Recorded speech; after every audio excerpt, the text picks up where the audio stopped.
Hello everyone, कैसे हैं आप। मैं वेलकम करता हूं आप सबका उज्ज्वल सर फिजिक्स पर। तो मैंने डायमेंशन पढ़ाया था आपको। आज डायमेंशन एनालिसिस की हम प्रॉपर्टीज़ उनकी एप्लीकेशंस डिस्कस करेंगे। 3 एप्लीकेशन होती हैं मेनली। तो डायमेंशन एनालिसिस को ढंग से समझना है आप सबको, थोड़ी मेहनत करनी है। तो बहुत अच्छी 3 एप्लीकेशंस होती हैं, एक एक एप्लीकेशन को हम डिस्कस करेंगे। ठीक है, तो 3 एप्लीकेशन है भाई। डायमेंशन एनालिसिस सबसे पहले चेक करता है करेक्टनेस ऑफ फॉर्मूला, यानी कोई फॉर्मूला करेक्ट भी है या नहीं। चेक करेक्टनेस ऑफ फॉर्मूला, फॉर्मूले की करेक्टनेस चेक करता है। दूसरा क्या काम करता है? दूसरा काम करता है वो डिराइव करता है relationship between various physical quantities. तो रिलेशनशिप बिटवीन क्वांटिटीज, तो क्वांटिटीज के बीच में रिश्ता डिराइव करता है। और तीसरा क्या करता है? Conversion from one system of unit into another. तो कन्वर्जन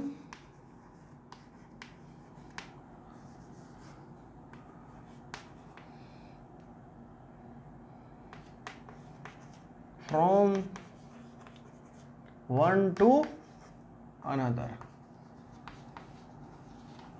तो एक से दूसरे में कन्वर्ट करता है। तो सबसे पहले हमें करना है भाई करेक्टनेस ऑफ अ फॉर्मूला। तो उसके लिए हमें एक प्रिंसिपल सीखना पड़ेगा जिसको कहते हैं प्रिंसिपल ऑफ होमोजेनिटी।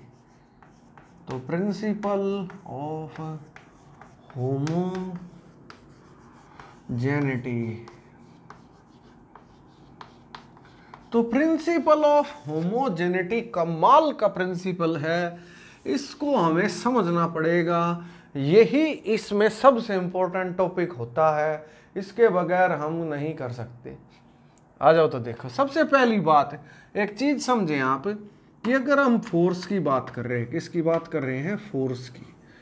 तो अगर फोर्स के अंदर आपसे मैं पूछूं फोर्स जोड़ी जाए तो आप क्या कहोगे? आप कहोगे सर फोर्स ही मिलेगी।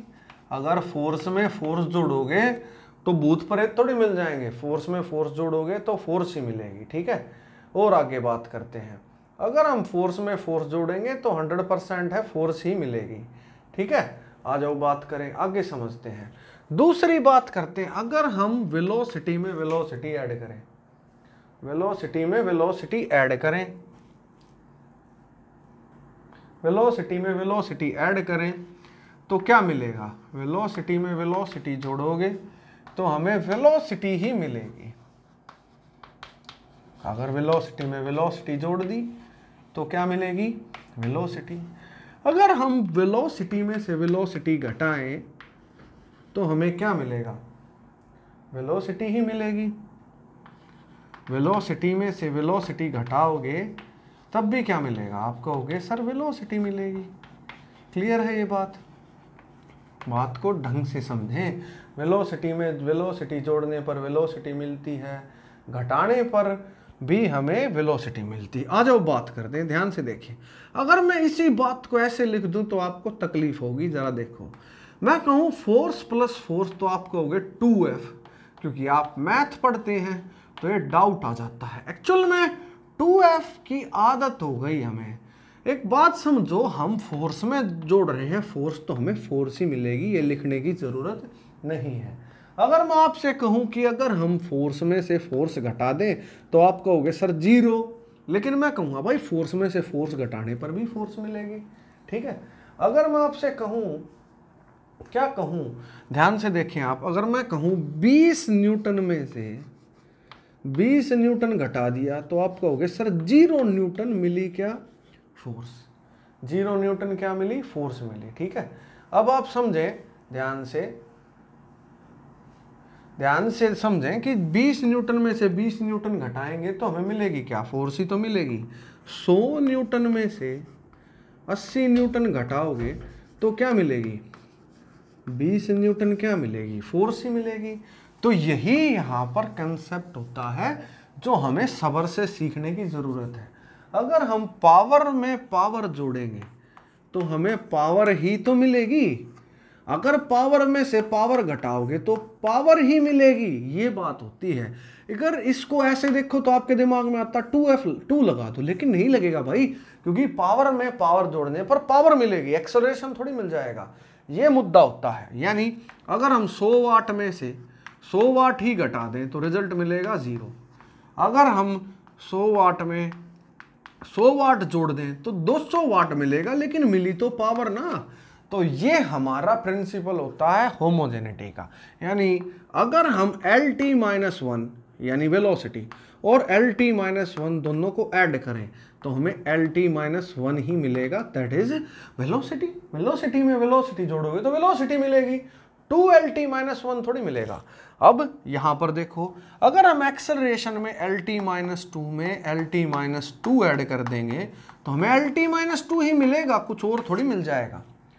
अगर हम पावर में पावर जोड़ दें या फिर फोर्स में फोर्स जोड़ दें, MLT-2 में से MLT-2 घटा दें तो हमें MLT-2 ही मिलेगा, उसके अलावा थोड़ी कुछ मिल सकता है।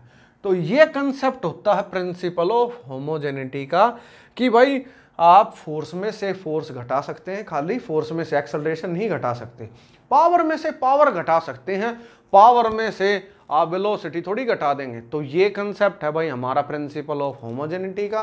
सेम क्वांटिटी की चीजें ही ऐड होती हैं और सेम क्वांटिटी की चीजें ही सबट्रैक्ट होती हैं, फोर्स में से एक्सेलरेशन नहीं कर सकता। मुद्दे पर आते हैं, ये हो गया भाई हमारा पहला। अब हम पहली एप्लीकेशन को डिस्कस करेंगे। जो पहली एप्लीकेशन है उस पर बात करते हैं, ध्यान से आप लोग समझें, एक एक को हम देख लेंगे, ध्यान से देखो, बस आप मिटा देता हूं इसे, ठीक है।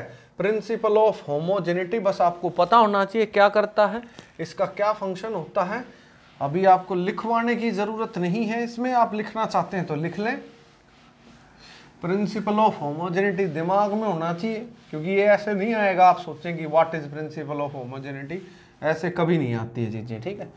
तो प्रिंसिपल ऑफ होमोजेनिटी का मतलब है, आप लिखना चाहते हैं तो लिख लें, only same type of physical quantities, only same type of physical quantities can be added or subtracted from each other. Only same type of physical quantities can be added or subtracted from each other. सिर्फ same type के ही add हो सकती हैं या subtract हो सकती हैं एक दूसरे में से। तो हम अब आगे बात करते हैं, आप ध्यान से सीखें, मुद्दे पर आएंगे तो समझ जाएंगे, ठीक है। तो अब हम आगे देखते हैं, ध्यान से देखो। अब पहले फॉर्मूले पर आते हैं, हम चेक करते हैं कि इसकी करेक्टनेस है भी या नहीं है। तो पहला फॉर्मूला है भाई V = U + AT। हम इसकी करेक्टनेस चेक करते हैं। सबसे पहले जो हमारी वेलोसिटी होती है, हम चेक करेंगे कि ये फॉर्मूला करेक्ट भी है या नहीं। वेलोसिटी होती है भाई LT-1, ओके। इनिशियल वेलोसिटी ये वाली चीज होती है, वेलोसिटी है LT-1। एक्सेलरेशन होता है LT-2, तो हमने लिख दिया LT-2, और टाइम होता है t की पावर 1, तो LT-1 LT-1 और LT-2 + 1, तो LT-1 + LT-1 और 2LT-1 हो गया, या हम कह सकते हैं LT-1। क्यों? क्योंकि LT-1 में LT-1 जुड़ेगा तो LT-1 ही मिलेगा, बहुत परे तो नहीं मिलेंगे, LT-1 मिलेगा। तो समझ आया होगा आप सबको, पहला हमने कर लिया। दूसरे पर आते हैं, ऐसे ही हम कई सारे फॉर्मूलों को एक एक करके डिस्कस करेंगे। तो दूसरा होता है S = UT + ½ AT²। तो बेसिक फॉर्मूला है, बेसिक काइनेमेटिक इक्वेशंस होती हैं। ये वाली चीज होती है डिस्प्लेसमेंट, कहते हैं इसको डिस्प्लेसमेंट। U होता है इनिशियल वेलोसिटी, ये होता है एक्सेलरेशन, T होता है टाइम। तो डिस्प्लेसमेंट होता है L, इनिशियल वेलोसिटी होती है LT-1, टाइम होता है T, हाफ डायमेंशनलेस, उठा के बाहर फेंक दो, डायमेंशनलेस क्वांटिटी हो गई। एक्सेलरेशन होता है LT-2, T हो गया T और T की power 2, base same power add हो गई, LT -2 + 2, ये 0 हो गया, किसी की पावर 0 हो तो 1 होता है, ये भी हो गया L, ये भी 1 हो गया। ध्यान से देखते चलो, मजे के साथ सीखते चलो। तो फाइनली क्या डेवलप हुआ भाई, L = L + L। लेंथ में लेंथ जोड़ोगे तो लेंथ ही मिलेगा, ये कंसेप्ट दिमाग में लाएं, प्रिंसिपल ऑफ होमोजेनिटी को दिमाग में रखें, ठीक है। थोड़ा सा मैथ पढ़ते हैं आप तो हमेशा ये चीजें रहती हैं, तो थोड़ा सा सोचें बस चीज़ों को, हो जाएगा, ठीक है। तो डाउट आता है इसलिए आता क्योंकि हम मैथ के पॉइंट ऑफ व्यू से इसको देख रहे हैं, मैथ के पॉइंट ऑफ व्यू से आपको नहीं देखना, ठीक है, सोचना थोड़ा सा। तीसरे पर आते हैं, v² - u² = 2as। तो v क्या होता है, सबसे पहली बात वेलोसिटी होती है, LT - 1 इसका स्क्वायर कर दिया, ठीक है, ये भी LT - 1 इसका भी स्क्वायर कर दिया। 2 डायमेंशनल ऐसे उठा के बाहर फेंक दो, किसी काम का नहीं है। एक्सेलरेशन होता है LT - 2, ये हो गया लेंथ, डिस्प्लेसमेंट एक लेंथ होती है, तो L2 पावर अंदर लेके जाओगे T - 2, L2 T - 2, L2 T - 2, base same power add हो गई L की। LT - 2 में से ये घटाओगे तो L2 T - 2 ही आएगा, क्योंकि प्रिंसिपल ऑफ होमोजेनिटी, T - 2 तो फाइनल हमारा इक्वल है, ये भी साबित हो गया। और देखते हैं, हजारों फॉर्मूले हैं, कितने भी हम प्रूव कर सकते हैं। जैसे वेलोसिटी होती है √2rg, ये हमारा एस्केप वेलोसिटी का फॉर्मूला होता है, एस्केप वेलोसिटी का चक्कर होता है, आप आगे पढ़ेंगे इन चीज़ों को। तो वेलोसिटी का डायमेंशनल फॉर्मूला क्या होता है आपको पता है, LT - 1। यहाँ पर √2 कांस्टेंट है, हटा दो उसको, रह गया r होता है रेडियस, रेडियस का मतलब L, G होता है LT - 2। बच्चा बच्चा जानता है एक्सेलरेशन ड्यू टू ग्रेविटी का फॉर्मूला। मुद्दे पर आते हैं, LT - 1 इधर लिखा L2 T - 2 और ऊपर आ गया रूट हटाओगे तो LT - 1 = LT - 1, ये भी आपका क्लियर हो गया। 4 फॉर्मूले हमने कर लिए हैं। 5वें नंबर पर आते हैं।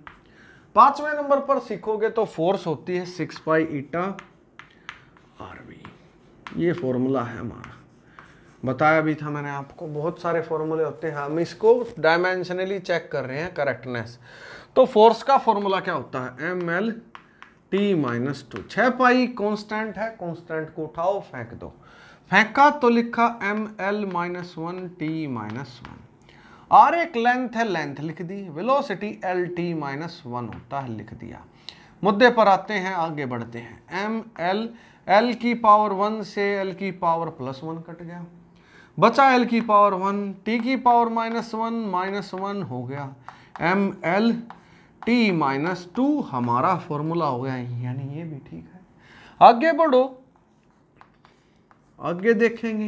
आगे देखेंगे तो लैम्बडा होता है एक डी ब्रोगली की इक्वेशन है, लैम्बडा होता है H/mv। H है यहाँ पर प्लैंक्स का कांस्टेंट,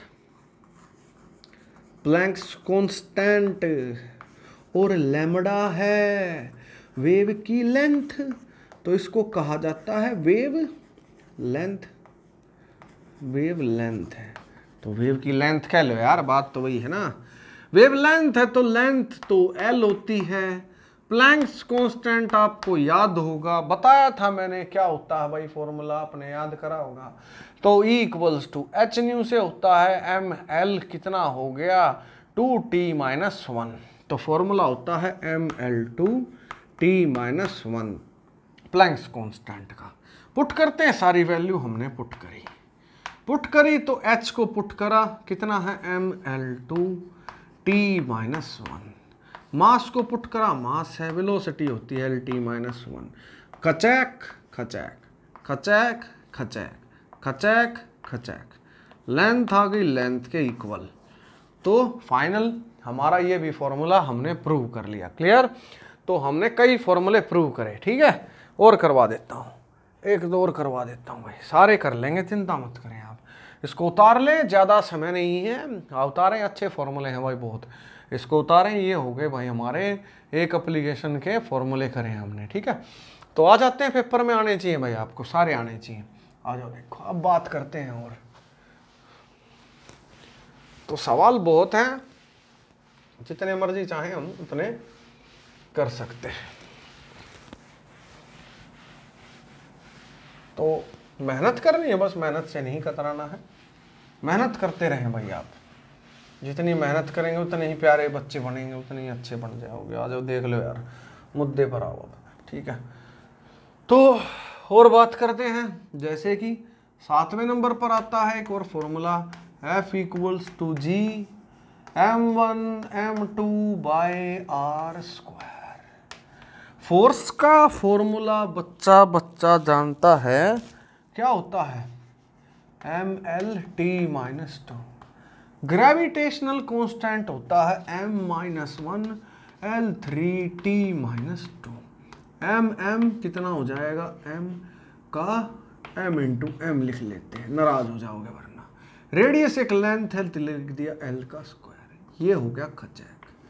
आओ देखो, MLT-2 यहाँ लिखा भाई हमने L स्क्वायर से, ये 3 पावर खचैक हो गई। यहाँ बचा MLT-2, ये भी हमारा फॉर्मूला डेवलप हो गया। तो हमने ये भी चेक कर दिया कि इसकी करेक्टनेस ठीक है, ये भी पूरी तरह से ठीक है। हमने 7 फॉर्मूले कर लिए हैं भाई डिराइव। 8th नंबर पर आते हैं, हमारे पास अंत है भाई, अंत भरा पड़ा है, कितने ही फॉर्मूले देख लें। एक और फॉर्मूला होता है प्रेशर का, प्रेशर होता है H रो जी, H रो जी। इसको चेक करते हैं भाई। सबसे पहले इसमें आपको एक डायमेंशनल फॉर्मूला नया मिल गया। रो क्या होती है भाई, डेंसिटी। वैसे बहुत आसान होता, हमने इसको नहीं कराया था, क्यों, क्योंकि बहुत सिंपल होता। डेंसिटी होती है मास अपॉन वॉल्यूम, मास के लिए लिख लिया M, वॉल्यूम के लिए L3।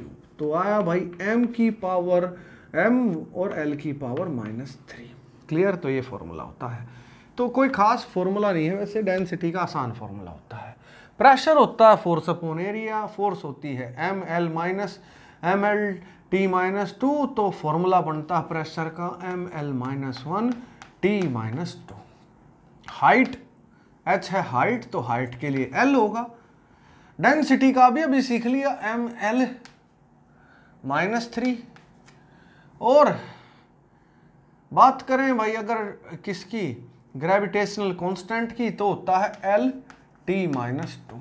ध्यान से सीख लो, M था लिखा अलग से, L की -3 था, इसका 1 आया, इसका 1 आया, +1 और T-2, तो बना ML-1 T-2 हो गया प्रूव। तो हमने 8 फॉर्मूले डिस्कस करे दोस्तों पहली एप्लीकेशन का।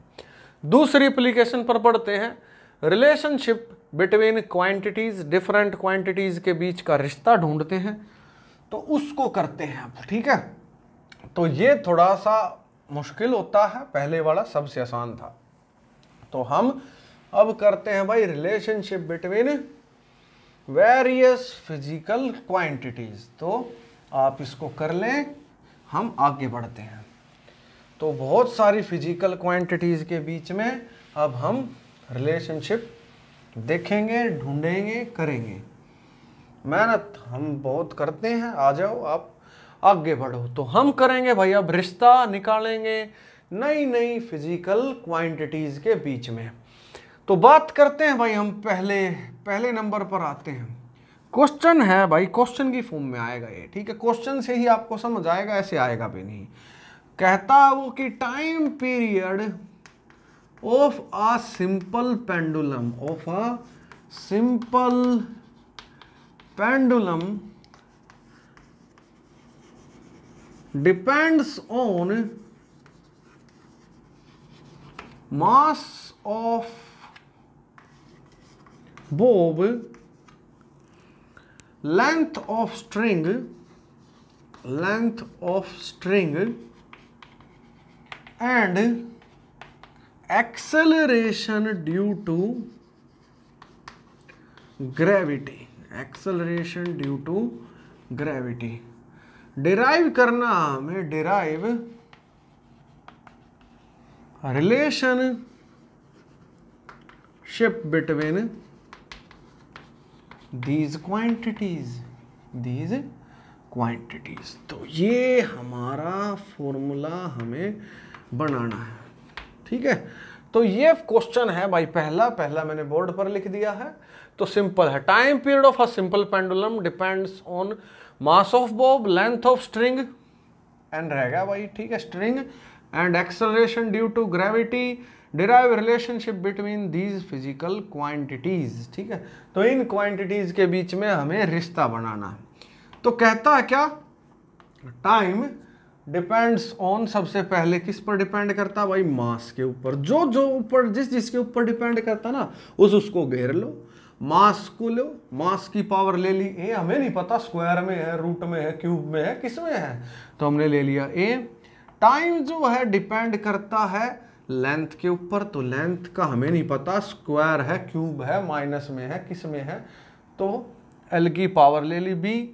और टाइम डिपेंड करता है एक्सेलरेशन ड्यू टू ग्रेविटी पर, तो पावर ले ली सी।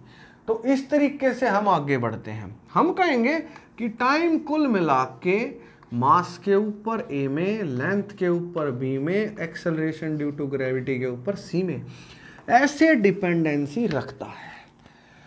बढ़ते हैं आगे। तो टाइम की बात हो रही है तो टाइम लिखा टी। प्रोपोर्शनल की बात करते हैं। प्रोपोर्शन में लिखा तो टाइम का डायमेंशनल फॉर्मूला टी होता है, खाली मास 0 L 0। प्रोपोर्शनल लिख लो दोस्तों, प्रोपोर्शन लिख रहे हैं। मास के लिए डायमेंशनल फॉर्मूला होगा ए, पावर आ गई ए। लेंथ के लिए होगा बी, बी लिख लिया। एक्सेलरेशन ड्यू टू ग्रेविटी होगा LT-2, पावर लिख दी कितनी, सी। फैक्ट अच्छे से चल रहा है हमारा, मुद्दे पर बढ़ते हैं। M0 L0 T1 प्रोपोर्शनल लिखा, M की पावर A L की पावर B मल्टीप्लाई कर लो, L की पावर C T की पावर -2C। LL वालों को एक साथ ले लो, एक साथ लिया, M0 L0 T1 प्रोपोर्शनल लिखा, एक साथ घेर लेते हैं इनको।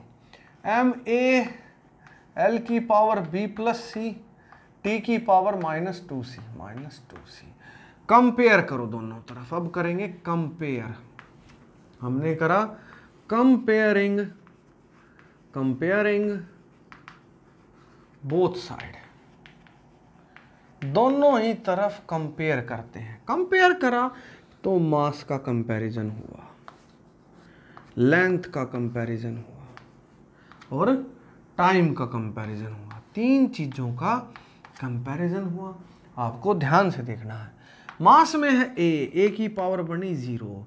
लेंथ है, लेंथ में b प्लस सी है, कितना बना 0। टी में है -2c, कितना बना 1। ध्यान दो, ए तो 0 हो गया, सी की वैल्यू आई -1/2, सी b आया -c यानी +1/2, यानी ए आया 0, b आया 1/2 और c आया -1/2। ये ले ली हमने पहली इक्वेशन और ये हो गई हमारी इक्वेशन नंबर 2। तो यहां पर अब होगा भाई फ्रॉम 1 एंड 2।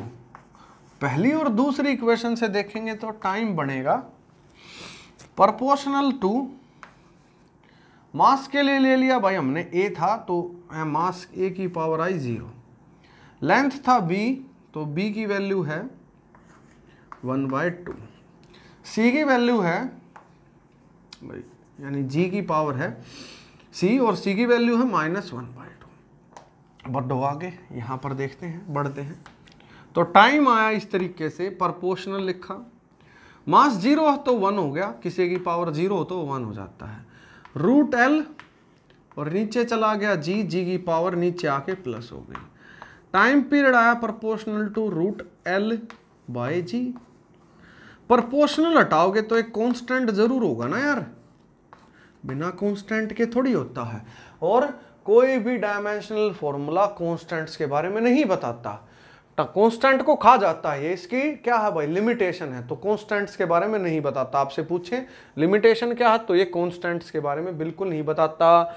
ये 3 फिजिकल क्वांटिटी तक ही सीमित है, 3 से ज्यादा होंगी तो उनके बारे में नहीं बता पाता, तो बड़ा कमजोर रह जाता है ये, ठीक है। तो के यहां पर हमें याद करना पड़ता है, 2 पाई यहां पर वैल्यू होती है, तो टाइम पीरियड आया 2 पाई रूट L/G। अलग अलग में अलग अलग होगा भाई, ये कुछ ही आपको याद करने हैं, ज्यादा आपको याद नहीं करने, आसान है, कोई ज्यादा मुश्किल चीज नहीं है, ठीक है।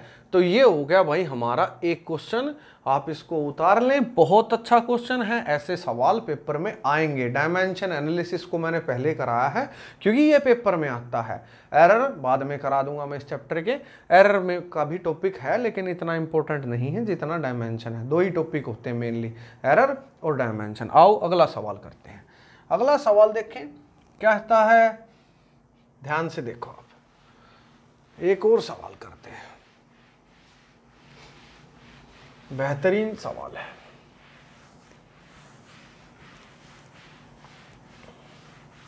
क्या कहता है भाई, एक और देखेंगे। कहता है वेवलेंथ की बात कर लेते हैं, आसान वाला करवा देता हूं, स्टोक फोर्स का करवा देता हूं, चलो। तो वो कहता है कि Stokes force acting on a body, Stokes force acting on a spherical body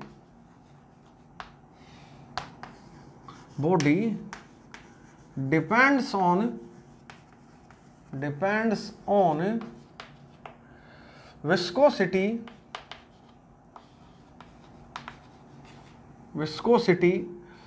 coefficient of viscosity कह लें भाई, coefficient of viscosity, radius of spherical body, radius of spherical body,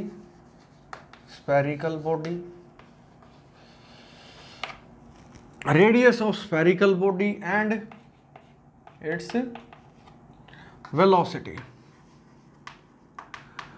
Derive relationship between them, उनके बीच में रिश्ता develop करना है दोस्तों। तो रिश्ता बनाना है, बना देंगे रिश्ता। आओ देखो, फोर्स है स्टोक फोर्स, किस किस पर डिपेंड करती है। पहला किस पर, depends on viscosity, depends on radius, depends on velocity.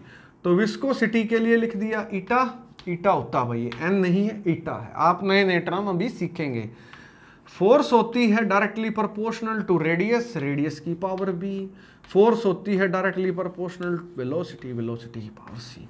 Force होती है proportional to eta A R B V C. पहली इक्वेशन कंप्लीट। तो ये स्टेप तो सब में सेम आना है, सवाल आपको सीखना ही पड़ेगा। इसी तरीके से सवाल को अप्रोच करते हैं हम। फोर्स का डायमेंशनल फॉर्मूला बच्चा बच्चा जानता है, ML/T-2 होता है। प्रोपोर्शनल लगाया, ईटा का डायमेंशनल फॉर्मूला आपको याद करवाया था, करना चाहिए आपको याद, ML-1T-1। तो ये हो गया A। रेडियस एक लेंथ होता है, लेंथ की पावर ले ली B। वेलोसिटी LT-1 और पावर होती है C। आगे बढ़ो, जितना आगे बढ़ेंगे उतना सीखते जाएंगे। देखो ये फिजिक्स जैसा चैप्टर नहीं होता भाई, ये मैथ जैसा चैप्टर होता है। ये तो आपको समझना, फिजिक्स तो काइनेमेटिक्स से शुरू होती है, ये काफ़ी हद तक मैथमेटिक्स चैप्टर होता है। तो आप सीखते रहें बस सब्र के साथ, कोई दिक्कत नहीं है। तो यहाँ देखो ML/T-2, यहाँ पर बढ़े आगे, m की पावर a, l की पावर -a, t की पावर -a, l की पावर b, l की पावर c, t की पावर -c। m वाले जितने भी हैं उनको एक कर लो, इधर बात करते हैं ML/T-2।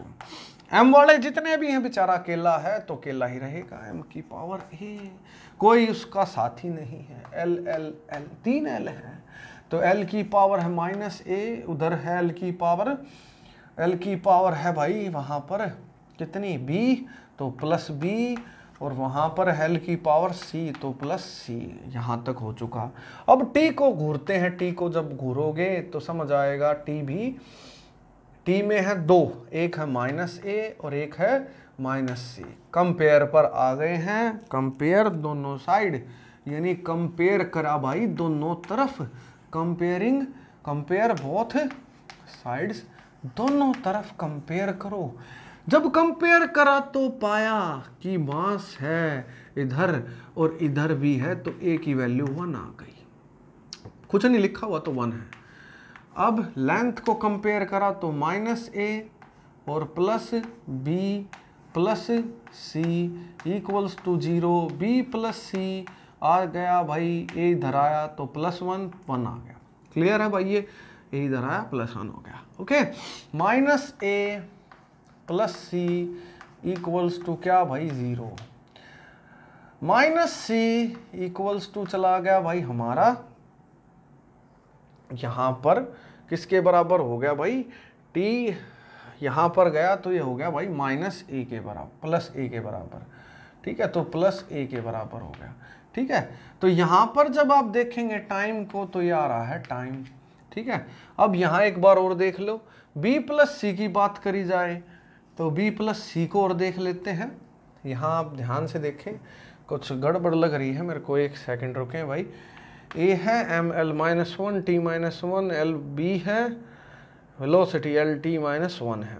ओके, तो l है minus A plus B C, बिल्कुल ठीक चल रहा है, माइनस ए माइनस सी माइनस ए माइनस सी चल रहा है हमारा टाइम, सब कुछ ठीक लग रहा है। यहाँ देखो, अब यहाँ पर जब कंपेयर कर रहे हैं तो बिल्कुल ठीक, यहाँ गड़बड़ हो गई, तो ये गड़बड़ दिख गई थी, कोई बात नहीं। यहाँ देखो भाई, तो यहाँ पर जब कंपेयर करोगे आप तो आ चुका है भाई माइनस ए माइनस सी, और इधर ये -2 वैल्यू थी, इस पर ध्यान ही नहीं गया। ठीक है, तो यहाँ देखो ये वाली वैल्यू कितनी है भाई हमारी, -1 minus C equals to -2, minus C आ चुका है -1, सी की वैल्यू 1 आ गई। अब देखो ध्यान से, अगर सी की वैल्यू 1 है और अब यहाँ पर सारी वैल्यू हम पुट करेंगे, सारी वैल्यू पुट करोगे तो ध्यान से पुट करनी है बस, कोई दिक्कत नहीं है। तो यहाँ पर वैल्यू थी क्या, ये भी 0 गलत पुट हो गया है, ये भी 1 होगा। तो यहाँ पर जब आप a को -1 पुट करेंगे तो इधर जाकर कितना हो जाएगा, ये -1 है, ठीक है, ये इधर है, तो b प्लस सी हो गया हमारा 2। और जब आप c की वैल्यू 1 पुट करेंगे तो b 1 पुट करा, 2 पुट करा, तो b हमारा 1 आ गया। तो a भी 1 आया, b भी 1 आया, c भी 1 आया, तो 3 हमारे सेम आ गए। ठीक है, तो 3 हमारे सेम आ गए, ये इक्वेशन 1 माननी थी, ये माननी इक्वेशन नंबर 2। ठीक है, तो ध्यान से देखें भाई आप, फ्रॉम 1 एंड 2 पहली और दूसरी इक्वेशन से देखें, तो पहली और दूसरी इक्वेशन से देखोगे तो क्या आएगा भाई, आप पहली और दूसरी इक्वेशन से देखोगे तो हमारी सब की वैल्यू प्रोपोर्शनल में 1 आई है, a की भी 1 आई है, r b की भी 1 आई है, v c की भी 1 आई है। तो फाइनली फोर्स हमारी ये आ गई। प्रोपोर्शनल हटा तो एक कांस्टेंट आएगा ईटा आर वी। यहाँ पर कांस्टेंट गायब होते हैं, हमें वैल्यू कुछ की याद करनी पड़ती है। यहाँ कांस्टेंट है 6 पाई, तो फाइनल फॉर्मूला बना 6 पाई ईटा आर वी। तो ये हमारे फॉर्मूले डेवलप हो गए हैं। ठीक है, उम्मीद करता हूँ मैं ये बहुत अच्छे से समझ आया होगा आपको, कोई मुश्किल नहीं था। यहाँ हल्का सा कैलकुलेशन में हमारा एरर हो गया था, बहुत आसान सवाल है। ठीक है, तो बच्चे नहीं होते, हो जाती हैं ये चीज़ें, तो आप इग्नोर कर दें, कोई बड़ी बात नहीं है। ठीक है, तो ये कर लो, खाली नेक्स्ट वीडियो में करवा दूंगा कंजर्वेशन को। ठीक है, तो इस वीडियो में इतना कर लो, नेक्स्ट क्लास में मिलते हैं। Thank you very much. Strength and honour.